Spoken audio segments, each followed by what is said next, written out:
बिस्मिल्लाहिर्रहमानिर्रहीम और अस्सलाम वालेकुम। आज की इस वीडियो में हम देखेंगे इंक्रीमेंट और डिक्रीमेंट ऑपरेटर्स को। ये दोनों बेसिकली पार्ट हैं असाइनमेंट ऑपरेटर्स का। तो जब हमने असाइनमेंट के ऑपरेटर्स पढ़े थे उस टाइम पे हमने तीन तरह के ऑपरेटर्स देखे थे। हमने कहा था एक बेसिक असाइनमेंट ऑपरेटर है जिसमें कि हमने इक्वल टू का कहा था कि वो होता है। फिर हमने कहा था कि कंपाउंड असाइनमेंट ऑपरेटर्स हैं, इनमें हमने कहा था कि plus is equal to, multiply is equal to, इस तरह के ऑपरेटर्स थे हमारे पास। और लास्ट हमने कहा था कि इंक्रीमेंट या डिक्रीमेंट ऑपरेटर्स भी होते हैं। ये दो तो हमने एक ही वीडियो के अंदर कवर कर दिए थे पहले ही। पुराने जो लेक्चर्स थे उसमें आप देख भी सकते हैं। लेकिन जब इंक्रीमेंट और डिक्रीमेंट का ऑपरेटर्स था इसको मैंने उस टाइम पे इसलिए नहीं बताया था कि मुझे ये था कि एक अलग लेक्चर में मैं इसको बताऊँ, इसमें कुछ ऐसी चीज़ें थी जो कि उधर कंफ्यूजिंग हो सकती थी उधर बताने के लिए। तो इसलिए ये वाला जो लेक्चर है सिर्फ हम इसमें डिस्कस करेंगे इंक्रीमेंट और डिक्रीमेंट के ऑपरेटर को। तो इंक्रीमेंट और डिक्रीमेंट का ऑपरेटर करता क्या है? इंक्रीमेंट का ऑपरेटर सबसे पहले है प्लस प्लस का जो साइन है ये इंक्रीमेंट का ऑपरेटर है। और डिक्रीमेंट का ऑपरेटर ये माइनस माइनस वाला साइन है। ठीक है, मतलब कि प्लस का साइन दो बार या माइनस का साइन दो बार। तो प्लस का साइन दो बार क्या है? इंक्रीमेंट का ऑपरेटर। माइनस का साइन दो बार जो है वो डिक्रीमेंट का ऑपरेटर है। अब इंक्रीमेंट का ऑपरेटर करता क्या है? इंक्रीमेंट का ऑपरेटर जो है जो भी नंबर होता है जिसमें जिसके साथ आप इंक्रीमेंट का ऑपरेटर लगाएंगे, जिस वेरिएबल के साथ, सपोज वेरिएबल का नाम n है, उसके साथ मैं इंक्रीमेंट का ऑपरेटर अगर लगाऊं तो n प्लस प्लस बन जाएगा। तो करेगा क्या कि n की वैल्यू में एक प्लस कर देगा, वन को प्लस कर देगा। तो n की वैल्यू अगर 10 है तो उसको वो चेंज करके 11 बना देगा। ठीक है। डिक्रीमेंट ऑपरेटर इसी तरह जो भी वेरिएबल है उसके साथ जिसके साथ आप लगाएंगे तो उसकी जो भी वैल्यू है उस टाइम पे उसको बाय वन डिक्रीमेंट कर देगा। तो अगर सपोज उस वेरिएबल के अंदर वैल्यू 31 स्टोर्ड है तो 31 को वो डिक्रीमेंट करेगा बाय वन, तो ये रह जाएगी जो वैल्यू है ये 30 बन जाएगी। ठीक है। अब ये इसका सिंटेक्स हम देख लेते हैं। सबसे पहले इंक्रीमेंट ऑपरेटर का सिंटेक्स है वो ये है कि आपने पहले सबसे पहली जो चीज़ देखनी है वो ये कि आपने प्लस प्लस का साइन लगाना है। और सेकेंड ये चीज़ है कि आपने उसके बाद वेरिएबल का नाम लिख देना है। एक इस तरीके से भी इसको लिखा जा सकता है और इस तरीके से भी लिखा जा सकता है कि आप वेरिएबल का नाम पहले लिख देते हैं और प्लस प्लस का साइन बाद में लगा देते हैं। इन दोनों तरीकों में थोड़ा सा एक फ़र्क है, इसको हम बाद में देखेंगे, लेकिन फिलहाल आप बस ये समझ लें कि दोनों तरीके से आप इंक्रीमेंट के ऑपरेटर को लिख सकते हैं।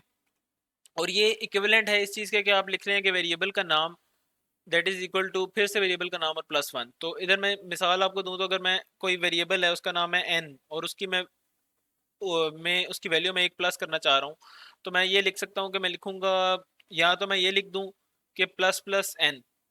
ठीक है, ये चीज़ लिख दूं, या मैं ये लिख दूं कि एन प्लस प्लस, या मैं ये लिख दूं कि n is equal to n plus one. ये तीनों इस तरीके से अगर लिखे जाएं तो ये तीनों इक्विवेलेंट है एक दूसरे के। ठीक है।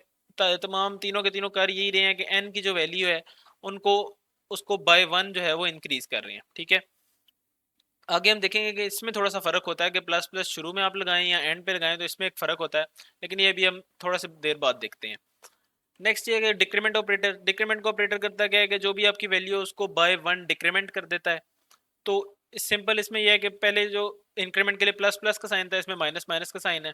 तो हमने अगर एक एन ही वेरिएबल है उसको डिक्रीमेंट बाय वन करना है तो हम इसको लिए माइनस माइनस एन भी लिख सकते हैं, एन माइनस माइनस भी लिख सकते हैं, और n is equal to n minus one भी लिख सकते हैं। अब ये वैसे जो हम प्लस प्लस एन या माइनस माइनस एन देख रहे हैं ना, जो इंक्रीमेंट या डिक्रीमेंट का ऑपरेटर है, ये वाला बड़ा कॉमनली जो है ना सिंटेक्स ना फॉर लूप्स के अंदर यूज होता है या वाइल लूप्स के अंदर यूज होता है। तो उसमें जब हम जाएंगे तो आप देखेंगे वहां पे यूज हो रहा होगा, इसलिए ये वाली चीज अभी पढ़ना जरूरी है। ठीक है। तो वही जो डिक्रीमेंट के ऑपरेटर के लिए अगर आप देख लें तो भाई इन दोनों के इक्विवेलेंट ये है, या आप ये कह लेंगे तीनों जो है ना स्टेटमेंट्स आपस में इक्विवेलेंट है कि अगर आप n is equal to n minus one लिख रहे हैं तो उसकी बजाय आप n माइनस माइनस या माइनस माइनस एन भी लिख सकते हैं। अच्छा, अब जो है ना हम ये थोड़ा सा देख लेते हैं कि इन दोनों में फ़र्क क्या है। कि जब जो मैं कह रहा था ना कि आप प्लस प्लस एन लिखें तो इसका थोड़ा सा मतलब में फ़र्क ये हो जाएगा, और अगर आप n प्लस प्लस लिखें तो इनके थोड़ा सा आपस में मतलब में इन दोनों का फ़र्क है। अब उस फ़र्क को हम देखते हैं कि वो फ़र्क क्या है। इससे पहले जो है ना आपको ये पता चलना होना चाहिए कि प्री फिक्स और पोस्ट फिक्स क्या होता है। प्री जैसा कि नाम से जाहिर होता है कि किसी चीज़ से पहले आने को कहते हैं, और पोस्ट बाद में आने को कहते हैं। तो प्लस प्लस का साइन अगर वेरिएबल के नाम से पहले लगा हो, जो कि इस तरह लगा हुआ है, या माइनस माइनस का साइन वेरिएबल के नाम से पहले लगा हो, तो ये प्री फिक्स है। अगर प्लस प्लस का साइन या माइनस माइनस का साइन वेरिएबल के नाम के बाद लगा हो, जो कि इधर दिखाया गया है, ये पोस्ट फिक्स है कि वेरिएबल का नाम ये है और साइन जो है वो आगे लगा हुआ है, तो ये पोस्ट फिक्स है।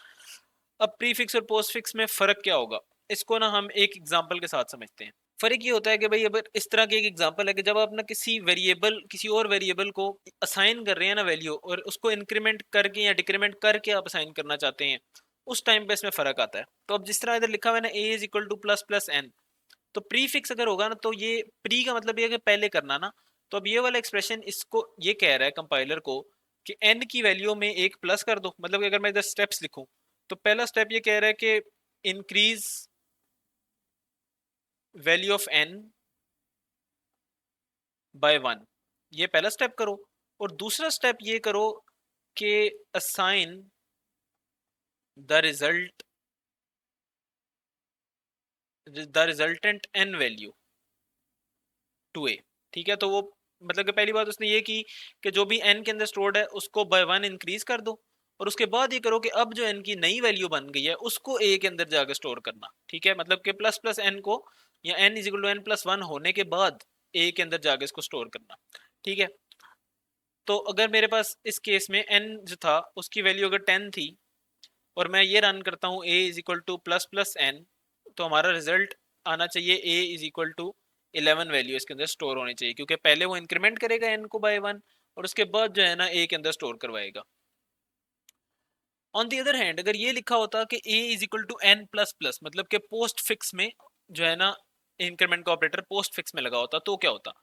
फिर ये होता कि वो कहता कि पहले ये करो कि a को जो भी वैल्यू n की है वो असाइन कर दो, और दूसरा स्टेप ये करो कि n की वैल्यू को इंक्रीमेंट बाय 1 कर दो। ठीक है, तो इसके अगर मैं स्टेप्स लिखूं तो ये कुछ इस तरीके से होंगे कि सबसे पहले असाइन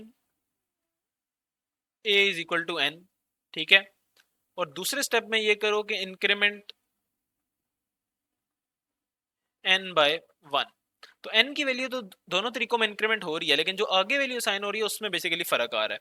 तो इस वाले केस में भी अगर हम वही मिसाल ले लें कि अगर n की वैल्यू होती 10, ठीक है, तो अब a के लिए क्या बन जाएगा, a is equal to n plus plus की जब स्टेटमेंट रन होगी तो a के अंदर जो वैल्यू आएगी ना वो आएगी 10 की वैल्यू, और उसके बाद जो है ना n की वैल्यू जो है ना वो प्लस प्लस करके n को 11 कर देगा। ठीक है, जबकि जो पिछली वाली स्टेटमेंट थी उसका जो एंड रिजल्ट था उसमें a के अंदर भी 11 आ रहा था और n के अंदर भी 11 स्टोर हो रहा था। तो अब ये डिपेंड करता है आपके यूज पे, कि आप अगर वहां पे यूज कर रहे हैं, आप चाहते हैं कि भाई पहले इंक्रीमेंट हो और फिर स्टोर हो वेरिएबल में, ठीक है, तो आप यही वाला यूज करेंगे जो यहाँ पे दिया गया है। और अगर आप चाहते हैं कि पहले जो है वो स्टोर हो जाए, पहले जो है वो स्टोर हो जाए जो भी वैल्यू n की है a में, और उसके बाद इंक्रीमेंट हो, तो फिर आप ना ये वाली चीज यूज करेंगे। इसी तरह ये डिक्रीमेंट ऑपरेटर्स के लिए भी यूज होता है। अब यही चीज जो है ना हम कोड करके भी ना एक दफा देख लेते हैं कि कोड में ये किस तरीके से होगी। तो मैंने एक छोटा सा स्ट्रक्चर तो बना लिया हुआ है कोड का, जिस तरीके से होता था कि लाइब्रेरी इंक्लूड करनी है, मेन करना है इंक्लूड।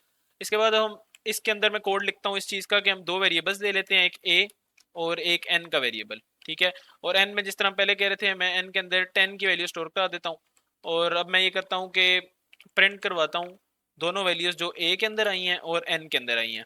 तो दोनों चूंकि इंटीजर्स हैं तो परसेंटेज d, और यहाँ पे मैं लिख देता हूँ कि n के अंदर ये वैल्यू है, और या पहली वाली वैल्यू हम a की करा देते हैं कि a के अंदर ये वैल्यू है, और कॉमा n के अंदर ये वैल्यू स्टोर्ड है। ठीक है, तो अब आगे जो है वेरिएबल्स हमें बताने पड़ेंगे, a और n आ गया हमारे पास। ठीक है, तो अब अगर हम इस वाले कोड में a को हम पहले वैल्यू साइन कर लें, तो a इज इक्वल टू मैं n प्लस प्लस करके वैल्यू साइन करता हूँ।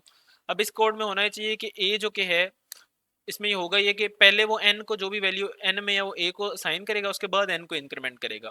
तो जब ये कोड अब रन होगा तो वो कहेगा कि a के अंदर जो वैल्यू है वो 10 है, क्योंकि ये 10 वैल्यू थी इसने इसको दे दी, और फिर n को इंक्रीमेंट कर दिया, तो n के अंदर वैल्यू जो होगी 11 है। तो ये जब ये रन होगा तो वो कहेगा कि a के अंदर वैल्यू जो है वो 10 की है और n के अंदर वैल्यू 11 की है। तो मैं इसको कंपाइल एंड रन करता हूँ, तो a में देखें 10 आ गया और n में 11 आ गया। अब अगर हम ये चाहते हैं कि पहले इंक्रीमेंट हो जाए और उसके बाद जो है वो a के अंदर स्टोर हो, तो हमने प्लस प्लस एन लिखना है, मतलब कि प्री फिक्स में। अब मैं अगर कोड को रन करूंगा तो पहले एन इंक्रीमेंट होगा और एन की वैल्यू 11 हो जाएगी और फिर वो स्टोर होगी ए में। अब अगर मैं कोड रन करूं तो ए की वैल्यू भी 11 होगी और एन की वैल्यू भी 11 होगी। तो देखेंगे अब जब हमने कोड रन किया तो ए की वैल्यू भी 11 है और एन की वैल्यू भी 11 है। इसी तरह हम माइनस ऑपरेटर के साथ देख लेते हैं। तो अगर माइनस माइनस एन लिखा हो तो पहले एन डिक्रीमेंट हो जाएगा और फिर ए में स्टोर होगा। तो अभी अगर n की वैल्यू 10 है, इसको आप डिक्रीमेंट बाय 1 करेंगे 9 हो जाएगा, तो 9 की वैल्यू जो है वो a में चली जाएगी और n वैसे ही डिक्रीमेंट होकर 9 रह जाएगा। तो अब हम कोड रन करें तो a में भी 9 होगा और n में भी 9 होगा। तो देखें दोनों के अंदर 9 आ रहा है। जबकि अगर मैं ये चाहता होता कि पहले a में n की वैल्यू चली जाए और उसके बाद n की वैल्यू डिक्रीमेंट हो, तो मैं n माइनस माइनस लिखूंगा। अब होगा ये कि a में n की वैल्यू चली जाएगी पहले, तो a के अंदर वैल्यू आ जाएगी 10 की, और फिर n माइनस माइनस रन होगा, तो उसके बाद n की वैल्यू जो है वो 9 हो जाएगी। तो अब रिजल्ट कोड जब रन होगा तो आंसर आएगा कि a जो है वो 10 है जबकि n जो है वो 9 है। तो वही जो है रिजल्ट आ रहा है जो कि हम एक्सपेक्ट कर रहे थे। तो ये अब बेसिकली आपके यूज केस के ऊपर डिपेंड करता है कि आप क्या रहे हैं उस टाइम पे। अगर आप ये चाह रहे हैं कि पहले इंक्रीमेंट हो और फिर जो कि है वो वैल्यू स्टोर हो दूसरे वेरिएबल में, तो आपने जो कि है ये वाला काम करना है कि आपने प्रीफिक्स को यूज कर लेना है। अगर आप ये चाह रहे हैं कि जी पहले जो कि है वो स्टोर हो जाए और उसके बाद जो है ना आप इंक्रीमेंट या डिक्रीमेंट उसको करें, तो फिर जो कि है उस केस में आपने पोस्ट फिक्स को यूज कर लेना है।